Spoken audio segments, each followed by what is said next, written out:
Hello, Hamdan വ്ളോഗ്സിലേക്ക് എല്ലാവർക്കും സ്വാഗതം. എന്താണ് എല്ലാവരുടെയും വിശേഷങ്ങൾ? സുഖമല്ലേ? അൽഹംദുലില്ലാ, ഞാനും ഇവിടെ സുഖമായിട്ടിരിക്കണം കേട്ടോ. അപ്പോൾ നമ്മളെ കോഴി വളർത്തൽ, നമ്മളുടെ മറ്റ് ആട് വളർത്തൽ, പശു വളർത്തൽ, അതേപോലെ കാട വളർത്തൽ, ഇതിനൊക്കെ അപേക്ഷിച്ച് നോക്കുകയാണെങ്കിൽ നമ്മളുടെ കോഴി വളർത്തൽ പിന്നെ വലിയ മെനക്കേടില്ലാത്ത പണിയാണ് കേട്ടോ.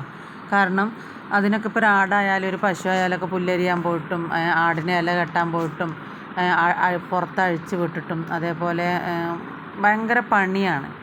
എന്നാൽ നമ്മൾ അതിനൊക്കെ അപേക്ഷിച്ച് നോക്കുകയാണെങ്കിൽ നമ്മളെ കോഴി വളർത്തൽ നമുക്ക് ഏത് വീട്ടമ്മമാർക്കും ഈസി ആയിട്ട് ചെയ്യാൻ പറ്റുന്ന ഒരു ജോലിയാണെന്ന് വെച്ചാൽ ബിസിനസ്സാണ്. എന്താ വെച്ചാൽ ഇതിന്ന് വലിയ അധ്വാനിക്കേണ്ട ജോലി അല്ലേനും എന്നാൽ അത്യാവശ്യം ഒരു 2 മണിക്കൂറൊക്കെ അത്യാവശ്യം ചെയ്യേണ്ട ജോലിയുണ്ട്. ഇപ്പോൾ ഏതൊരു ജോലിക്ക് പോകുന്ന ആളുകളാണെങ്കിലും, ഇപ്പോൾ ഒരു സാധാ പണിക്ക് പോകുന്ന ആളാണെങ്കിലും, ഇനി ഒരു വീട്ടിലിരിക്കുന്ന ആളാണെങ്കിലും രാവിലെ ഒരു 2 മണിക്കൂറോ അല്ലെങ്കിൽ 1 മണിക്കൂറോ, അതേപോലെ വൈകുന്നേരം 1 മണിക്കൂറും നമ്മൾ കോഴികളെ ആയിട്ടൊന്ന് പിന്നെ സമയം ചിലവഴിക്കുകയാണെന്നുണ്ടെങ്കിൽ ഈസി ആയിട്ട് ആർക്കും വളർത്താം. മറ്റേതൊരു ആട്, പശു, അതേപോലെ വേറെയുള്ള വളർത്തുമൃഗങ്ങളെയൊക്കെ വളർത്തുമ്പോൾ കുറച്ചും കൂടി റിസ്ക് കൂടുതലാണ് നമ്മളെ കോഴി വളർത്തലിനെ അപേക്ഷിച്ച്. കോഴി വളർത്തലാകുമ്പോൾ നമുക്ക് അധ്വാനം കുറവ് തന്നെയാണ്. കാരണം എന്താണെന്ന് വെച്ചാൽ നമുക്കിപ്പോൾ ഇനി പുറത്തൊക്കെ ജോലിക്ക് പോകുന്ന ആളുകളാണെങ്കിൽ രാവിലെ കുറച്ച് തീറ്റയും വെള്ളവും ഒക്കെ വെച്ച് കൊടുത്ത്, ഈ തീറ്റയും വെള്ളമൊക്കെ വെച്ച് കൊടുക്കുന്ന സമയത്താണ് നമ്മൾ കോഴികൾക്ക് അസുഖങ്ങളുണ്ടോ, ഏതൊക്കെ കോഴികളാണ് ആക്റ്റീവായത്, ആക്റ്റീവ് അല്ലാത്തത്, നമ്മൾ വെറുതെ ഒരു ലേശം വെള്ളവും കുറച്ച് തീറ്റയും കൊണ്ടിട്ട് കൊടുത്തിട്ട് നമ്മൾ വേഗം പോവുകയല്ല. നമ്മൾ അവരടുത്ത് ചിലവഴിക്കുന്ന 10 മിനിറ്റ് ആണെങ്കിലും അരമണിക്കൂറാണെങ്കിലും 2 മണിക്കൂറാണെങ്കിലും അവരെ നമ്മൾ അഴിച്ചു വിട്ട് തിന്നാൻ കൊടുക്കുന്ന സമയത്തും, ഇനി കൂട്ടിലാണെങ്കിലും നമ്മൾ ഫുഡ് ഇട്ട് കൊടുക്കുന്ന സമയത്ത് ആക്റ്റീവ് അല്ലാത്ത കോഴികളാണെന്നുണ്ടെങ്കിൽ അവർ ഫുഡ് എടുക്കില്ല, ഫുഡ് തിന്നാൻ വേണ്ടി വരില്ല. അതേപോലെ അവരിങ്ങനെ തൂങ്ങി നിൽക്കും.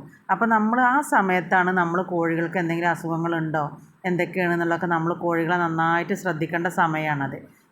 അതേപോലെ വൈകുന്നേരത്ത് നമ്മൾ രാവിലെ കഴിഞ്ഞു, നമ്മൾ തീറ്റയും വെള്ളമൊക്കെ വെച്ച് കൊടുത്ത് അവരെയൊക്കെ നോക്കി ശ്രദ്ധിച്ച് നമ്മൾ പോയി, വൈകുന്നേരം നമ്മൾ വരുന്ന സമയത്ത് അവർക്ക് വീണ്ടും തീറ്റ വെച്ച് കൊടുക്കുന്ന സമയത്ത് വീണ്ടും നമ്മൾ ശ്രദ്ധിക്കുക.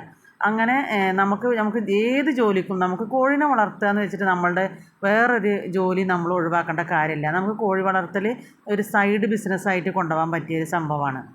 അപ്പോൾ ഇപ്പം ഇനിയിപ്പോൾ കൂട്ടിലിട്ട് വളർത്തുന്നവരാണ്, അങ്ങനെ അല്ല നമ്മളെ പോലെയൊക്കെ ഒരു ബൗണ്ടറി കെട്ടിയിട്ട് അതിലിട്ട് വളർത്തുന്നവരാണെങ്കിൽ നമ്മളിപ്പോൾ എവിടെയൊക്കെ പോയി വന്നാലും നമ്മൾ പിന്നെയും തീറ്റിട്ട് കൊടുക്കുമ്പോൾ അവരുടെ കാര്യങ്ങളൊക്കെ നോക്കി ശ്രദ്ധിച്ച് നല്ലൊരു കെയറിങ്ങോട് കൂടിയിട്ട് കോഴി വളർത്തുകയാണെന്നുണ്ടെങ്കിൽ നല്ല ലാഭത്തിൽ വീട്ടമ്മമാർക്ക് ആർക്കും പിന്നെ ചെയ്യാൻ പറ്റിയൊരു ബിസിനസ് തന്നെയാണ്.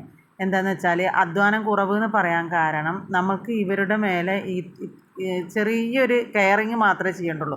നമ്മൾ ശാരീരികമായിട്ട് അധ്വാനിക്കേണ്ട കാര്യം ഈ കോഴി വളർത്തലിലില്ല.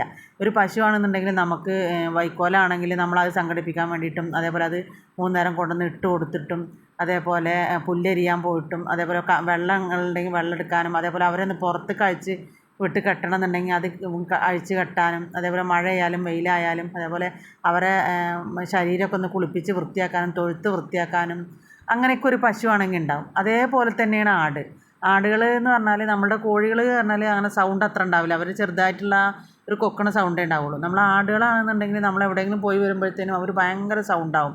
കാരണം നമുക്ക് വേറൊരാൾ അവരെ വിട്ട് മേയ്ക്കാനോ അല്ലെങ്കിൽ അവർക്ക് വേണ്ട കാര്യങ്ങൾ ചെയ്യാനോ വീട്ടിൽ എപ്പോഴും ഒരാൾ വേണം, ഒരു ഇല കെട്ടി കൊടുക്കാനോ. നേരെ മറിച്ച് കോഴികൾക്ക് അതൊന്നും വേണ്ട.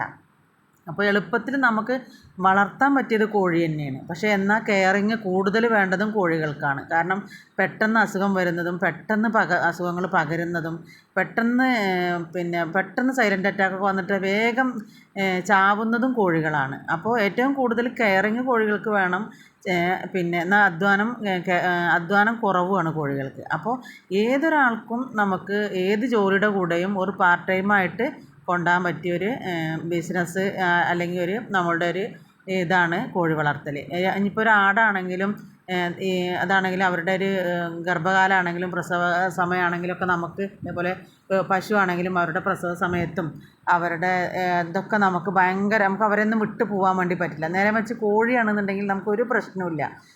അവർക്ക് കോഴിമുട്ട ഇട്ടാലും നമുക്ക് കൂട്ടിലുണ്ടാകും, അട വെച്ചാലും നമുക്ക് കൂട്ടിൽ വെള്ളവും തീറ്റയൊക്കെ വെച്ച് പോവുകയാണെങ്കിൽ നമുക്ക് എവിടേക്കും പോവാം. ഇവർക്ക് പ്രോപ്പറായിട്ടുള്ള തീറ്റയും വെള്ളവും അവർക്ക് കിട്ടിയാൽ ഒരു കുഴപ്പമില്ല. നമുക്ക് ഒരാഴ്ച 2 ആഴ്ചയൊക്കെ നമുക്ക് എവിടെയും പോവാം.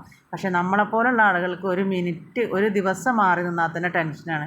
കാരണം ഞാനൊക്കെ ഇപ്പോൾ മോളായിട്ട് ഹോസ്പിറ്റലിലേക്ക് പോയ സമയത്ത് തന്നെ എൻ്റെ കോഴി എന്നുള്ള ഒരൊറ്റ ചിന്ത എനിക്കുണ്ടായിരുന്നുള്ളൂ.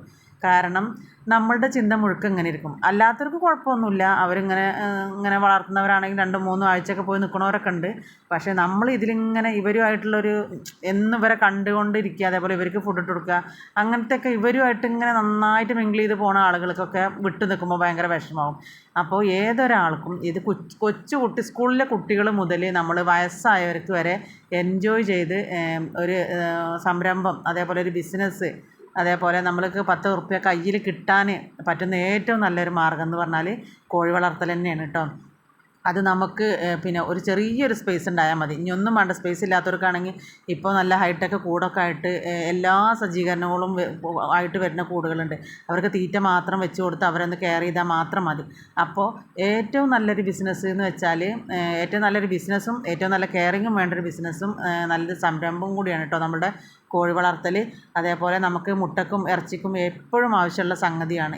ഇപ്പോൾ ഒരു കോവിഡ് കാലമായിട്ട് പോലും ഈ ബിസിനസ്സുള്ളവർക്കൊക്കെ നല്ല സെയിലും നല്ല കച്ചവടം ഉണ്ടായിരുന്നൊരു സമയമാണ്. അപ്പോൾ ഏത് ഒരു വീട്ടിലായാലും നമുക്ക് ഒരു ചെറിയൊരു കൂടും ഒരു 5-6 കോഴിയായിട്ട് ആ വീട്ടിലെ ആവശ്യങ്ങൾക്കുള്ളൊരു കോഴിനെ വളർത്തുക എന്നുള്ളതാണ് കേട്ടോ നമ്മളുടെയൊക്കെ ഒരു ഇത്.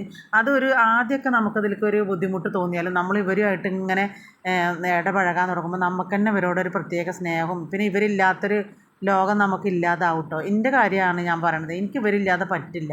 എനിക്ക് കോഴികളിങ്ങനെ എപ്പോഴും നിറഞ്ഞ് കാണണം എൻ്റെ വീട്ടിൽ. ഞാനിങ്ങനെ കോഴികളെ വിട്ട് ഒഴിവാക്കണതിനനുസരിച്ച് ഞാൻ കോഴികളിങ്ങനെ അടവെച്ച് വിരിയിപ്പിച്ചിട്ട് ഇങ്ങനെ എണ്ണം കൂട്ടിക്കൊണ്ടേ ഇരിക്കും കേട്ടോ. എനിക്കങ്ങനെയാണ്. ഇപ്പോൾ കുറേ കോഴികൾ പോയി, ഇനിയിപ്പോൾ ഇതിനും കുറച്ച് കോഴികളും കൂടി പോകാനുള്ളതാണ്. അപ്പോഴത്തേനും നമ്മൾ വീണ്ടും ഇങ്ങനെ അടവെച്ച് കൂട്ടി കൊണ്ടുവരികയാണ് ചെയ്യുക. അപ്പോൾ ഏത് ആൾക്കും കോഴി വളർത്തൽ മേഖലയിലേക്ക് സുഖമായിട്ട് കടന്നു വരാൻ പറ്റിയൊരു സംരംഭമാണ് കേട്ടോ ഇത്. നമുക്ക് അത്യാവശ്യം പോക്കറ്റ് മണി കിട്ടുകയും ചെയ്യും, നമുക്ക് അത്യാവശ്യം ടെൻഷനില്ലാതെ അതേപോലെ ഒരു എൻജോയ്മെൻ്റ് ആയിട്ടൊക്കെ വളർത്താൻ പറ്റിയൊരു സംഭവമാണ്. അപ്പോൾ ഇതിലേക്ക് നമ്മൾ ചെറുപ്പം മുതലേ കുട്ടികൾക്കൊക്കെ, ഇപ്പം എൻ്റെ മോളെ കുട്ടിക്കൊക്കെ ഭയങ്കര ഇഷ്ടമാണ് കേട്ടോ കോഴികളെ. അവനൊക്കെ നന്നായിട്ട് നോക്കും. പിന്നെ എന്നോടിങ്ങനെ കോഴീനെയൊക്കെ ചോദിക്കും. അവർക്ക് അവിടെ പട്ടി ശല്യമൊക്കെ ഉള്ള കാരണം കൊണ്ടാണ് അവർ കോഴീനെ കൊണ്ടുപോകാത്തത്. അപ്പോൾ ചെറുപ്പം മുതലേ നമ്മൾ ഈ കുട്ടികളെയൊക്കെ, ഇനി ഒരു പശു ആയിക്കോട്ടെ, ആടായിക്കോട്ടെ, കോഴി ആയിക്കോട്ടെ, മുയലോ കാട അങ്ങനെയൊക്കെ നമ്മളുടെ അരുമജീവികളുമായിട്ട് അവരായിട്ട് ഇങ്ങനെ ഇണക്കി കൊണ്ടുവരികയാണെന്നുണ്ടെങ്കിൽ ഭാവിയിൽ അവർക്കൊക്കെ ഇതിനോടൊക്കെ ഒരു ഇൻട്രസ്റ്റ് വരും കേട്ടോ. അപ്പോൾ നമ്മളെ മക്കളെയും കൂടി നമ്മൾ ഇതിലൂടെ ഉൾപ്പെടുത്തുകയാണെന്നുണ്ടെങ്കിൽ അവർ നമ്മളെ കാലശേഷം ഇങ്ങനത്തുള്ള ഇതിലേക്കൊക്കെ അവർ വരും. ഇപ്പോഴൊക്കെ എല്ലാ സ്കൂളിൽ നിന്നായാലും എല്ലായിടത്തു നിന്നായാലും കുട്ടികളെ നന്നായിട്ട് പ്രോത്സാഹിപ്പിച്ച് കൊണ്ടുവരുന്നുണ്ട് ഇപ്പോഴത്തെ കാലത്ത്. ഇപ്പോഴത്തെ കാലത്ത് അങ്ങനെയാണല്ലോ.